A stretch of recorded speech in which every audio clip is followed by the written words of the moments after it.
करते हैं दुनिया क्रिकेट के सब तो वड्डे मुकाबले यानी इंडिया ते पाकिस्तान दे। तुहानूं याद होएगा एशिया कप विच असीं 3 वारी आमने सामने होए ते तीनों वारी सानूं शिकस्त का सामना करना पिया, लेकिन चंगी चीज़ यह है कि तीनों मैचेस क्लोज रहे हैं। लेकिन हुण उम्मीद की जा रही है जदों दे ख्वाजा नाफे ते उस्मान तारिक इस स्क्वाड विच आए हैं कि असीं भी जित सकते हैं। अच्छा यासिर साहब यह दसो जे असीं एशिया कप की गल करिए उस स्क्वाड का जे असीं कंपैरिजन करिए इस कॉम्बीनेशन नाल कितना फर्क तुहानूं दिखाई दिंदा है ते कितना बैलेंसिंग है? कोर तो मुफाज अगर देखो ना उही है, सेम ही है। बाबर आजम नहीं सी एशिया कप दे विच, बाबर आजम आ चुके हैं। हारिस रऊफ जिहड़े पाकिस्तान T20 दे जिहड़े ना लाजमी हिस्सा हुंदे सी ਉਹ नहीं ने ते पेस ऑन वैसे भी अगर देखो प्रेमादासा होवे या सिनहालिस होवे ते जिहड़ा चेंज ऑफ पेस अच्छा नहीं करता, जिहदे को अच्छा स्लोअर वन नहीं है, जिहड़ा अपनी वेरिएशन नहीं करना चाहता, वो बॉलर नूं जिहड़ा ना मार भी पैंदी है। तो ठीक है हारिस रऊफ नहीं है। अगर पाकिस्तान दी अगर करंट फॉर्म नूं देखा जाए, जिस तरह पाकिस्तान ने आस्ट्रेलिया नूं 3 T20 मुकाबले हरा के फिर वर्ल्ड कप च आया और जिहड़ा पहला नीदरलैंड के खिलाफ पाकिस्तान नूं झटका लग्या, फिर झटके तो बाद पाकिस्तान उस मुकाबले दे विच जिहड़ा ना जित गया। तो यह बड़ी चंगी गल है। तुहानूं याद होएगा 2021 T20 वर्ल्ड कप भी पाकिस्तान को इहो जिहे झटके लगे सी, अफगानिस्तान के खिलाफ भी और न्यूजीलैंड के खिलाफ भी पाकिस्तान ने बड़े क्लोज मुकाबले जीते सी। तो तुसीं क्लोज मुकाबला जीतते हो चाहे ओपोजिशन कोई भी होवे। अज तुसीं देखो जिम्बाब्वे ऑस्ट्रेलिया दे विच ऑस्ट्रेलिया फेवरेट सी लेकिन जिम्बाब्वे ने हराता। तो नीदरलैंड का मुकाबला पाकिस्तान को काफ़ी ज़्यादा जिहड़ा ना उन्हें कॉन्फिडेंस दिता। फिर जिस तरह पाकिस्तान ने USA नूं वन साइडेड हराया। हुण अगर तुसीं कल दा इंडिया का मुकाबला देखो ना, उहदे विच जिहड़ी मैनूं एक चीज़ बड़ी ज़बरदस्त पाकिस्तान टीम वास्ते लगी, वो लगी है कि जिहड़े नबीबिया के स्पिनर सी स्कॉट्स और उहदे नाल जिहड़ा दूसरा उन्हां दा कप्तान रेस्मस, उन्हां दोनों ने जिहड़ा ना 6 ओवर दे विच जिहड़ा ना सिर्फ 30 रन दिते। फिर 7 ओवर 37, आखिरी ओवर दे विच स्कॉट नूं जरूर 24 स्कोर लगे, 5 खिलाड़ी भी उन्होंने आउट किए। राउंड आर्म एक्शन सी रेस्मस का और राउंड आर्म एक्शन ही है जिहड़ा उन्होंने जिन्हां दे उत्ते इस टाइम सवार है उस्मान तारिक और राइटली सवार है। तुहानूं याद होएगा अजंता मेंडस, जिथे मिस्ट्री स्पिनर्स आते हैं ना, साडे को देखो साइम अयूब भी है, साडे को अबरार भी है और नाल उस्मान तारिक, तीनों मिस्ट्री ने। और ऐसी मिस्ट्री है मैनूं नहीं लगता कि इंडियन बल्लेबाज जिहड़े कि पेस नूं पसंद करते हैं हुणे इंडिया दे विच खेड के आए हैं। हालांकि उत्थे जिहड़ा बॉल ना बल्ले दे उत्ते बड़ा चंगा आंदा है। तो श्रीलंका दे विच कंडीशन जिहड़ी ना ज़्यादा स्लोअर है और पाकिस्तान नूं जरूर एडवांटेज रहने वाला है। उसके बाद देखो नाल साडे को नवाज ते शादाब, फिर कप्तान सलमान अली आगा, ये 6 बॉलिंग ऑप्शन बनते हैं स्पिन दे। अगर शाहीन शाह अफरीदी फिट होवे, तगड़ा होवे, या फिर उसकी जगह अगर उस फिट तगड़े नहीं है सलमान मिर्जा नूं लिया जाए, तो पाकिस्तान की जिहड़ी बॉलिंग है और जिस तरह इंडिया की बैटिंग है, हमेशा 90s तो लेके हुण तक जिहड़ी मैं क्रिकेट देखी है, पाकिस्तान की बॉलिंग वर्सेस इंडिया की बैटिंग। पहला पाकिस्तान के फास्ट बॉलर होंदे सी, नाल जरूर सकलैन मुश्ताक या फिर बाद सईद अजमल आए, लेकिन इस वक्त पाकिस्तान के जिहड़े स्पिनर्स ने और जिस तरह पाकिस्तान के स्पिनर्स अच्छा परफॉर्म कर रहे हैं, मैनूं लगता है कि पाकिस्तान नूं एडवांटेज है। पाकिस्तान नूं एडवांटेज है और पाकिस्तान नूं अगर समझदारी दे नाल पाकिस्तान खेलदा है, पाकिस्तान ने जिहड़े तीनों मुकाबले होए ने प्रेमादासा दे विच अगर गौर ना देखियो तो पाकिस्तान अगर ज्यादा हार्ड नहीं जांदा, कैलकुलेटेड क्रिकेट खेलदा है, चौके छक्के जरूर पावर प्ले दे विच मारो, लेकिन बाद दे विचों आके अच्छी प्रॉपर क्रिकेट खेलो। 160-70 का मुकाबला हजे तक इत्थे लग्या है।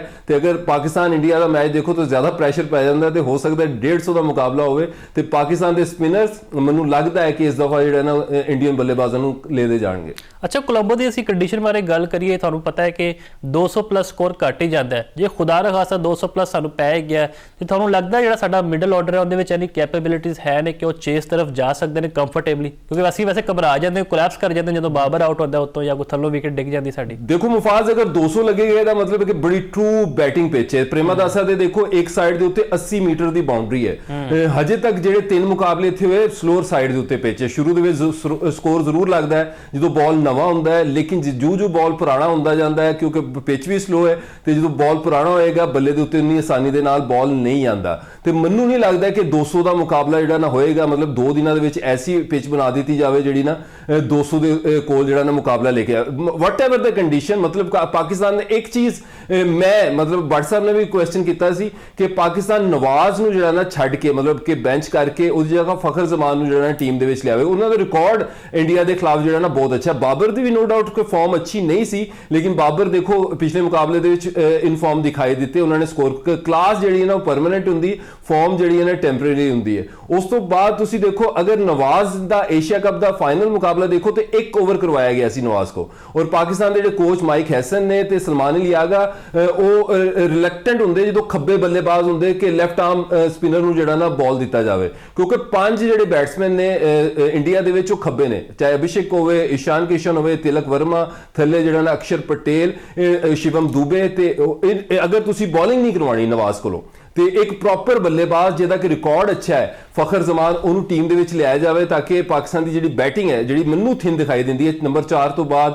ਬਾਬਰ ਆਜ਼ਮ ਤੋਂ ਬਾਅਦ ਉਸਮਾਨ ਖਾਨ ਵੱਡੇ ਟੂਰਨਾਮੈਂਟ ਦੇ ਵਿੱਚ ਪਰਫਾਰਮ ਨਹੀਂ ਕੀਤੇ ਤੇ ਉੱਥੇ ਅਗਰ ਪਾਕਿਸਤਾਨ ਫਖਰ ਜ਼ਮਾਨ ਨੂੰ ਲੈ ਆਂਦਾ ਹੈ ਤੇ ਪਾਕਿਸਤਾਨ ਦੀ ਬੈਟਿੰਗ ਜਿਹੜੀ ਨਾ ਡੀਪ ਹੋ ਸਕਦੀ ਹੈ। ਔਰ ਜਿਸ ਤਰ੍ਹਾਂ ਜ਼ਿੰਬਾਬਵੇ ਅੱਜ ਖੇਡਿਆ ਹੈ, ਜ਼ਿੰਬਾਬਵੇ ਤੋਂ ਵੀ ਸਿੱਖਣਾ ਚਾਹੀਦਾ ਹੈ ਕਿ ਤੁਸੀਂ ਪ੍ਰੋਪਰ ਕ੍ਰਿਕਟ ਖੇਲੋ, ਇੱਥੇ ਸਕੋਰਬੋਰਡ ਦਾ ਪ੍ਰੈਸ਼ਰ ਨਾ ਲਵੋ, 160 ਵਾਸਤੇ ਜਾਓ। ਅਗਰ ਤੁਹਾਨੂੰ ਵਿੱਚ 2-3 ਐਂਡ ਦੇ ਉੱਤੇ ਅੱਛੇ ਓਵਰ ਮਿਲ ਜਾਂਦੇ ਨੇ ਤੇ ਇਹ ਸਕੋਰ 180-90 ਹੋ ਸਕਦਾ ਹੈ। ਔਰ ਅਗਰ ਇਸ ਤਰ੍ਹਾਂ ਦੀ ਹੀ ਕੰਡੀਸ਼ਨ ਹੋਈ ਤੇ 180 ਰਨਸ ਜਿਹੜਾ ਨਾ ਬੜਾ ਹੀ ਚੈਲੰਜਿੰਗ ਟੋਟਲ ਹੋਵੇਗਾ ਕਿਸੇ ਵੀ ਆਪੋਜੀਸ਼ਨ ਵਾਸਤੇ। ਅੱਛਾ, ਲੇਕਿਨ ਸਾਡੇ ਕੋਲ ਜਿਹੜੇ ਵਿਕਟ ਕੀਪਰ ਨੇ ਤੁਹਾਨੂੰ ਪਤਾ ਹੈ ਪਾਰਟ ਟਾਈਮ ਨੇ, ਜੇ ਤੁਸੀਂ ਕਹਿ ਰਹੇ ਹੋ ਫਖਰ ਜ਼ਮਾਨ ਨੂੰ ਟੀਮ ਵਿੱਚ ਹੋਣਾ ਚਾਹੀਦਾ ਤੇ ਉਸਮਾਨ ਖਾਨ ਨੂੰ ਜੇ ਅਸੀਂ ਬਾਹਰ ਕੱਢ ਦਈਏ ਫਿਰ ਤੁਹਾਡੇ ਕੋਲ ਕਿਹੜਾ ਚੰਗਾ ਕੀਪਰ ਪਿੱਛੇ ਮੌਜੂਦ ਹੋਏਗਾ ਜਿਹਦੇ ਉੱਤੇ ਤੁਸੀਂ ਡਿਪੈਂਡ ਕਰ ਸਕਦੇ ਹੋ? ਦੇਖੋ ਮੈਂ ਨਵਾਜ਼ ਦੀ ਗੱਲ ਕਰ ਰਿਹਾ, ਦੇਖੋ ਇਹ ਟੀਮ ਮੈਨੇਜਮੈਂਟ ਜਾਂ ਟੀਮ ਨੇ ਜਦੋਂ ਪਲੈਨਿੰਗ ਕਰਨੀ ਹੈ ਨਾ ਕਿ ਹੁਣ ਤੁਹਾਡੇ ਕੋਲ 6 ਸਪਿਨਰਸ ਨੇ, ਹੁਣ 6 ਦੇ 6 ਸਪਿਨਰ ਤਾਂ ਬੋਲਿੰਗ, ਚਲੋ ਸਲਮਾਨ ਅਲੀ ਆਗਾ ਨੂੰ ਤੁਸੀਂ ਜਿਹੜਾ ਨਾ ਕੱਢ ਦਿੰਦੇ ਹੋ ਸਪਿਨਰ ਦੀ ਲਿਸਟ ਚੋਂ, 5 ਸਪਿਨਰ ਤਾਂ ਤੁਹਾਡੇ ਕੋਲ ਮੌਜੂਦ ਨੇ ਨਾ, ਤੇ ਅਗਰ ਤੁਸੀਂ 5 ਸਪਿਨਰਸ ਦੇ ਓਵਰ ਕਰੋ ਤੇ 4-4 ਅਗਰ ਓਵਰ ਕਰਦੇ ਨੇ ਤੇ 20 ਓਵਰ ਬਣ ਜਾਂਦੇ। ਤੇ ਮੈਂ ਰੈਫਰੈਂਸ ਇਹੀ ਦਿੱਤਾ ਕਿ ਨਵਾਜ਼ ਨੂੰ ਖੱਬਿਆਂ ਦੇ ਖਿਲਾਫ ਤੁਸੀਂ ਬੋਲਿੰਗ ਨਹੀਂ ਕਰਵਾਉਂਦੇ